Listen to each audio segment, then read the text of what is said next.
Ladies and gentlemen, welcome back to the NFL Alumni Lounge. I am honored today to have one of the biggest studs, standouts in NFL Alumni Academy history, the man, Mr. Mike Brown. Mike, how are you? What's good, everybody? Chilling like a Billy, baby. Don't let that smile fool you, man. I seen this boy get nasty on the field. So, Mike, before we dive into this crazy journey that you've been on, take us back to the beginning. Let the people know where you're from and how your football journey started. I was born and raised in Compton, California. I am from Polynesian descent. I am Samoan. And football literally started about 5 years ago. 2016 was the year I started playing. So basically from the beginning is I didn't play football in high school, and I didn't play any organization football until 2016, mid-16. So growing up, I had heart problems. No kidding. So yeah, when I was 5, I believe, I had heart surgery when I was 5. So it was literally a 50-50 surgery, and my parents decided to go for it.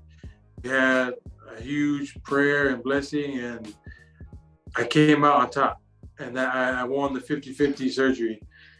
So what was it? What was up with your heart?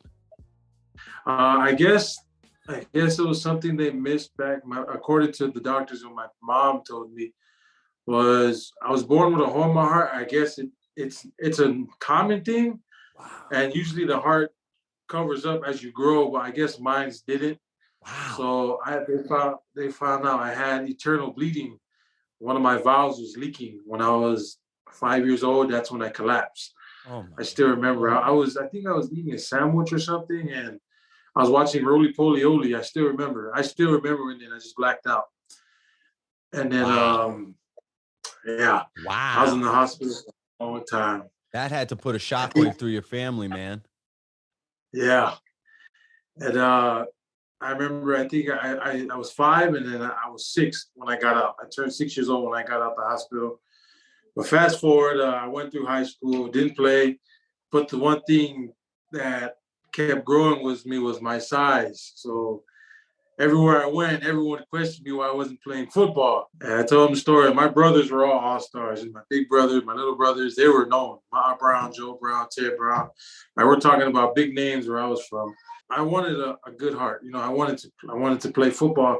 And I know that I had many nights where I really I was depressed for a while. So I got very religious to my organization. I'm an LDS, or sometimes they call us Mormons.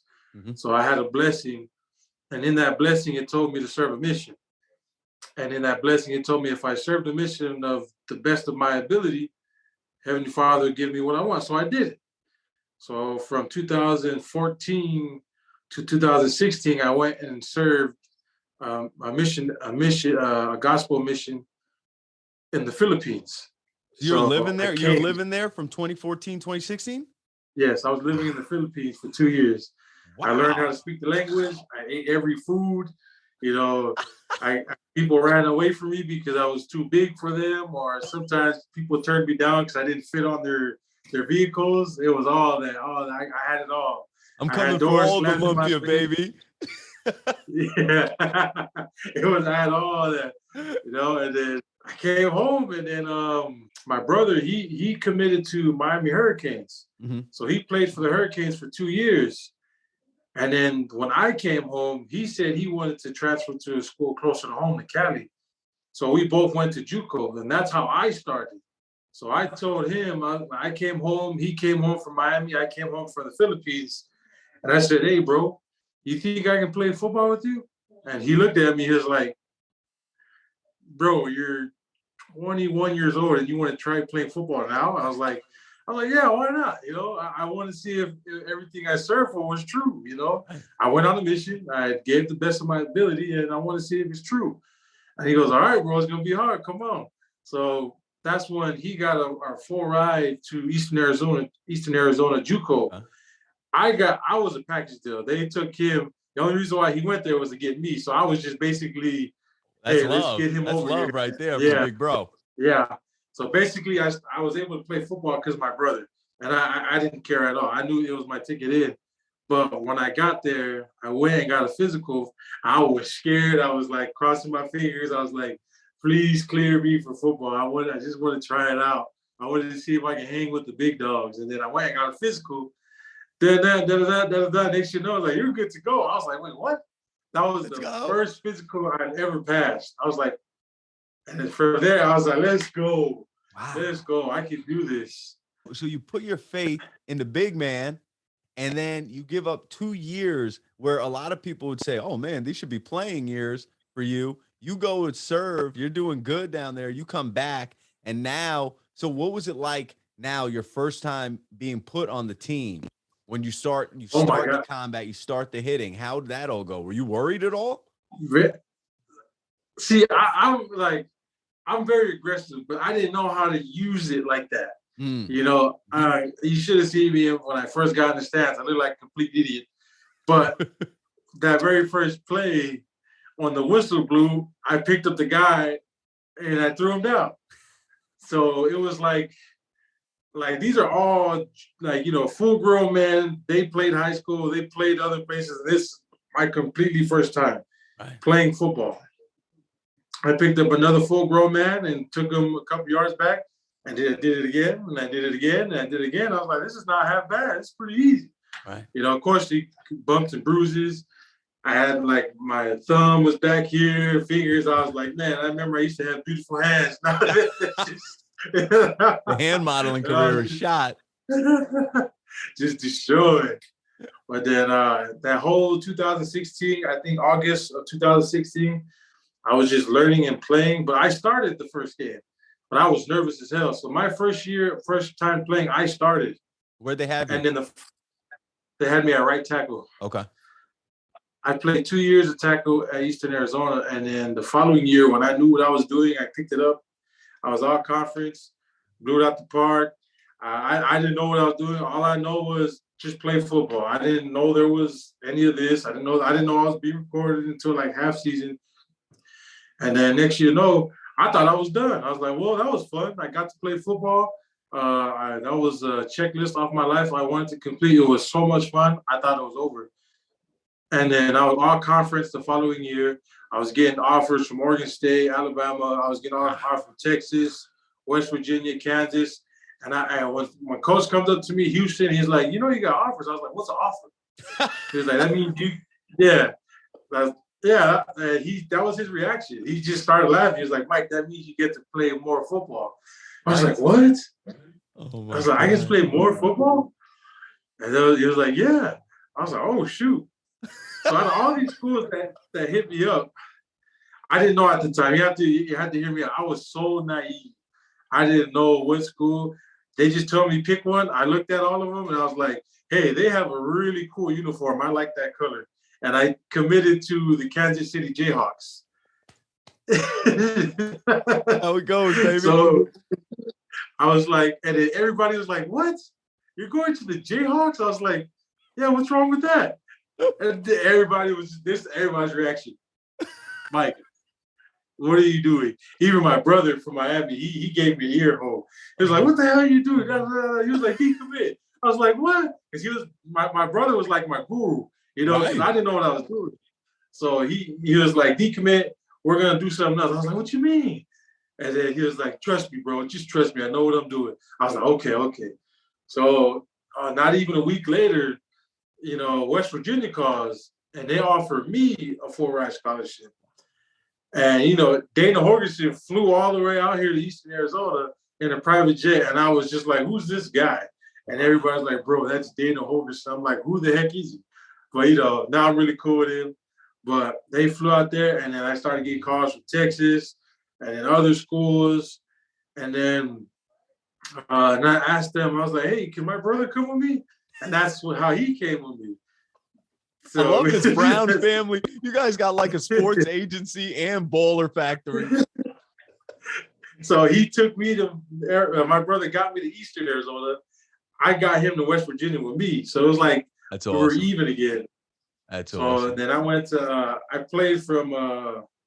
played at West Virginia from 2018 to 2020. I had my first year. I had to learn how to.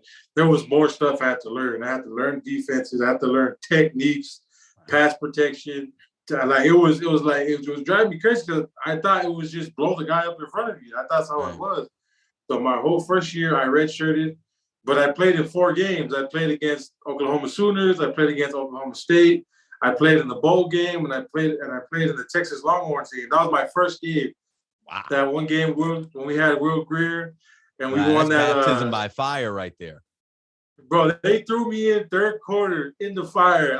Good Lord. I kid you not, man. I still remember. My first play was glorious, though. I loved it. But when I got in there, I held my breath for like 30 seconds. That's how nervous I was. I was in the huddle, and then Will Greer comes up, 42 pencil, and I'm just like, it's just like that, just stuck. And the crowd's so loud, you couldn't hear the cadence. You couldn't hear nothing. I look at the center. The center's like, "What did he say?" I said, "I don't know." And, no idea, dog. I'm new here. I don't know what I'm doing. And then, anyways, but that goes on. And then I played my second year. My last year, I was all conference, all Big 12. I was having the time of my life, and I thought I was done there too. And then I started getting hit up by people, and my agent, Logan Brown, great guy, kept 100% business, and he had a big heart, and I went with him. And then next you know, I trained, had a pretty good, like a really good pro day. Next you know, I get a call after the draft, like not even an hour later, I get a call, and then I signed with the Saints. And I was like, dang. I was like, man, I think maybe I could do this. I was just doing it for fun. Right. I'm literally just playing this for fun, but now I have a chance to get paid. I was like, oh, went into there, was having a great experience. Everything was going my way. Like in my opinion, it was awesome. I was learning, picking it up, and then I got hurt. And then that's how I got into the NFL Alumni Academy. Wow. And that's kind of the gist of my story. Did you get to meet Drew Brees while you were there? I did. How was that? I shook Drew Brees' hand with this hand right here. How was that seeing him run an offense? Well, see, when I got there, he retired. Oh, okay. So it was after the retirement. Yeah. Okay. So he was watching practice. That's crazy. That's dope. So he was there like kind of as a coach. He was there just chilling. Yeah, he was just there to spectate. That's awesome. And I went and saw him. I took that opportunity. Oh, yeah. So now for the folks that don't know at home watching, so the NFL Alumni Academy that's where we meet, right? And so the Academy was in its second year when we're talking about right now. So what we're doing was bringing in guys that were either unsigned or were on the training camps of teams and getting trained up there in Canton with NFL coaches and NFL alumni. So how did the NFL Alumni Academy get onto your radar? It was all like work behind the scenes. Like my agent work. Agent work, and I guess it was like a connection thing. I remember talking to my agent. He said something with I was being heavily recruited and looked at by the Jaguars. Mm-hmm. And he found out about my story, how I only been playing football for about 5 years, and he was amazed. So he was like if I didn't get signed or if anything, I think I was planning on going to the academy because he knew about it. But then he found out I was signed. And then when they found out the news when I was hurt, they waited till I got better. And they was like, hey, man, like, this would be the perfect opportunity to send Mike Brown over there. Like, that kid has all the bolts and tools. He just needs a little more finding and tuning on the mental part, which I learned a whole bunch from the academy. So take us in and take the people in to what it was like when you got to the academy, because you had to be in your head. You were probably like, what is this thing too, So you get there. What did you think? And then tell the people a little bit about the brotherhood that was formed there and what the process was like. Oh, my gosh. Like, at first, I was like, I was a little shocked because, you're scared because you're like, when you see the title NFL attached to anything, it's top tier. Mm-hmm. You know what I mean? And like going into it, I was just like, man, I've been hurt for a little bit. I hope that doesn't hinder me or anything. But then going in, you meet a whole bunch of guys who are just like you. You know what I mean? And they're like, the percentage is so small, but then you got dogs living every day, sacrificing, trying to get back on it, and you know they're good. Mm-hmm. And oh man, the brotherhood there was amazing. If it wasn't for those friends and everyone I built at the academy, I probably would have been out, like, I don't know, probably went home to my wife and kids. I would have been like, man, I gotta take care of my kids, but like just being with them and like seeing them go through it, and everything we're striving for to achieve at the academy, and we did. Yeah. I was like, this is done down. I felt we on the team. You know what I mean? We're gonna be a team till we get on the team. Right. And then that's what it did for us. And it really felt like that. And I think it was cool too, even from the NFL alumni side, seeing that brotherhood, because going in, like I thought it was gonna be less of a team chemistry and more like dog eat dog, because everybody's trying to get back into the league or get into the league for the first time. But what we saw was, man, the brotherhood that formed there between the coaches and the players. And guys, everybody's living in the same hotel in Canton, Ohio. We're hitting the restaurants in Canton, doing the daily grind together. So it became this beautiful family up there. Absolutely. And it was great. It was really great. And like, I'm so thankful for the academy, because like it helped me continue my career. It helped me stay relevant, And like, the thing is, like, there's a lot of guys out there who got it, but don't got the mental to keep going. Yes. You know what I mean? And and the academy gave me the opportunity to exercise that mindset and that muscle of a mentality standpoint to make that even bigger. That's why I'm like grateful for the academy, because it got me where I am now. Absolutely. So sometimes words can't explain it, Absolutely. And guys, the cool thing too is at the academy, every day footage is logged of all the guys and the highlight tapes, all the plays that go on during practice. And then NFL teams are the only people with access to those films. So it's a beautiful thing going on. So now this is a kind of a cool twist in the story, right? So now the USFL comes about, and we damn near took all our studs and they end up on the Jersey Generals. We had guys on other teams, but Jersey, baby, was doing it right. Yeah. And that was also because of coaches that was at the academy was Coach Smith. Yeah, Coach Steve Smith. Yeah. Coach Steve brought the whole gang back together. That's one thing that we're always grateful for, because we already had that chemistry that we built at the academy. So when we went to the USFL, it was like bread and butter. You know what I mean? That was cool, man. You guys saw, like, we were one of the best teams. Yeah, hell yeah. I think we were the best team until probably that last game in the playoffs. Oh my God, man. And I was pulling hard for them Jersey Generals. And you know what? Like, wait, take us to Birmingham, because like you were on campus. Again, you're going from on campus in Canton to on campus in Birmingham, Alabama. What was it like, and how was the whole USFL process? Because it was year one for the USFL. It was different.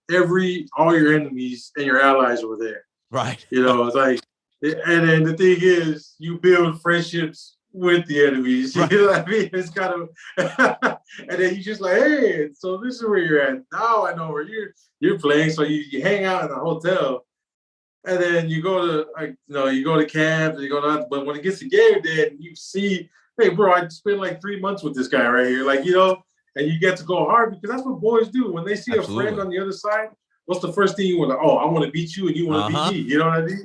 It's just how it is. Absolutely. And I think that's the best part. Like, that was the best part about the USFL, in my opinion, having us all there. Mm-hmm. And like knowing, I remember that guy. He was talking to hey, that's the homie. I'm sure, you know what I mean? Like, who's the bigger dog? Absolutely. That's just how it is. On the TV and on the tapes, it looked like high level football. How did it feel? Oh, that's top tier. Yeah, there's without a shadow of a doubt, because those are all NFL players too. From my perspective and what I see, every single one of those guys that we played, and some weren't, but most of them that we were playing against, they were all on NFL teams before too. They were good. Yeah. They got paid too, just like how we did. They get paid to win, we get paid to win. Right. Like, and they took it very serious. You know, a lot of guys for them, they was playing like, because the thing is, the USFL is pro ball.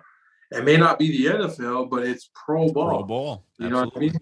My mindset was, this is like, we're living a dream. Mm-hmm. Now, of course, it ain't, you know, you ain't getting top tier pay like the NFL, but like, bro, you're being streamed on TV. You're getting paid to play. Yeah. You know what I mean? Like, what is there not to like? You Absolutely. know? Of course, everyone would like more, but bro, it was fun. Like, I remember me and Jake, another member of the dog of the academy, our first day of practice, we literally had our helmets and we headbutt each other. Like, what else could we be doing? What else could we be doing, Jake? What else could we be doing, Mike? And we're just like laughing at each other. This is what we do, bro. You know, we get paid to hit guys and get hit. Like, what's the complaint about, you know? What could be better? And it's dope because so many guys, like now we're going to see when the NFL season comes around, that was the ultimate form of highlight tape and real game activity and action to showcase people. And that's what we're all after, right? When the NFL Alumni Academy was founded, the mission was create more opportunities in pro football. And that's what we have here. So now, ladies and gentlemen, the big man, Mike Brown, he gets on a plane at the end of the season and he flies to the island of Hawaii, okay, for the XFL showcase in Hawaii. And what do we see? Once he lands, we see the rock star posting about the big man, saying how you were such a standout and such a stud at camp, man. You made all of us extremely proud, and you got the XFL extremely excited. Tell us about that. Man, what up? Like it was crazy because a lot of people don't know, but week 9 of the USFL, I left because I had family issues I had to attend to. I had every reason not to leave the team. We were waiting, It hurt. But I made a decision for my family. So when I got home, I was home for a week. Mm-hmm. And then that's when I got a call from the XFL. And, you know, I was just sitting there, I talked to my wife, and I was just like, you know what? Let's go to Hawaii. You deserve it. You know, you've been holding it down for about almost 2 years watching the kids. And you know, I even missed the birth date of my son to be, you know, he was born and I was playing football at the USFL. I was like, you know what, babe? I was gonna go make a business trip. You know, let's go. I'll take the whole family. So I took the whole family with me. That's so awesome. That was something I wanted my wife to do. It was a family trip and a business trip. So I went, got to Hawaii, then I went over there and I was just like, I was geeking out bad because I am a huge rock fan. You know, you need to understand that. You need to understand, you know, I could talk to you just like this. You know, he came to lay the smack down. He went to lay the smack down in Hawaii. I'll tell you, man, I was such a huge fan. When I saw him, I was like, man, am I even gonna focus? Like, man, that's the Rock, man. We're talking about the people's champ, the man that always says you want to go 1-on-1 with the great one. Oh my gosh. Surrounded by the millions, man. Anyways, I'm geeking out, man. But yeah, I saw the Rock, and like I was like, man, I gotta take pictures. But I was like, turn your fanboy off. You gotta do business. You know, went in there, and you know, the thing was, I just took off.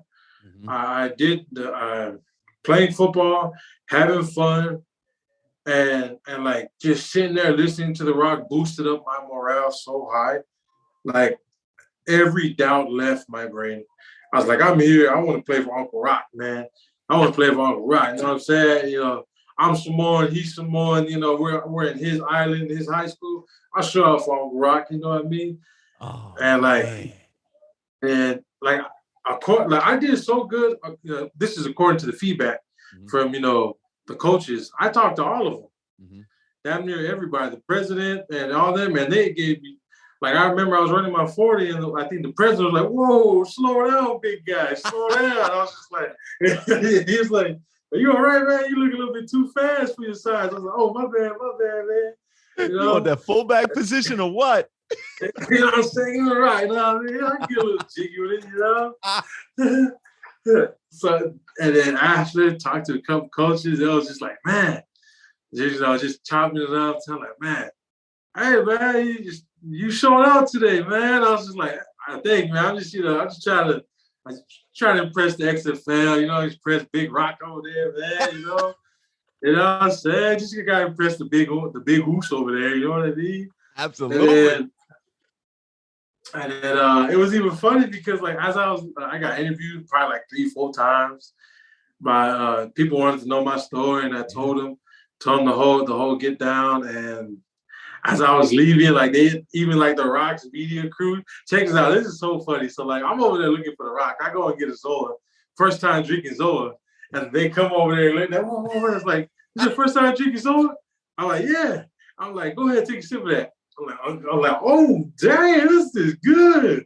And messing around. I'm like, and then like I walk on for like 2 minutes. I put my cleats out, take my cleats off, get ready to go, and then they come running back, and they're like, "Hey man, DJ wants this, DJ wants that, DJ this." And I go, "Hold up, who the heck is DJ?" And then they go, Dwayne the Rock Johnson. I go, "Oh, tell me what he wants. Just tell me everything.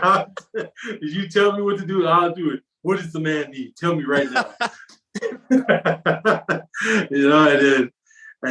I shot a couple of scenes with the like my hand in the dirt and the hand in the turf. It was like, yeah, the Rock wants this right here, and I was like, let's do it. Whatever Big Goose wants, let's do it. And then I was looking for him.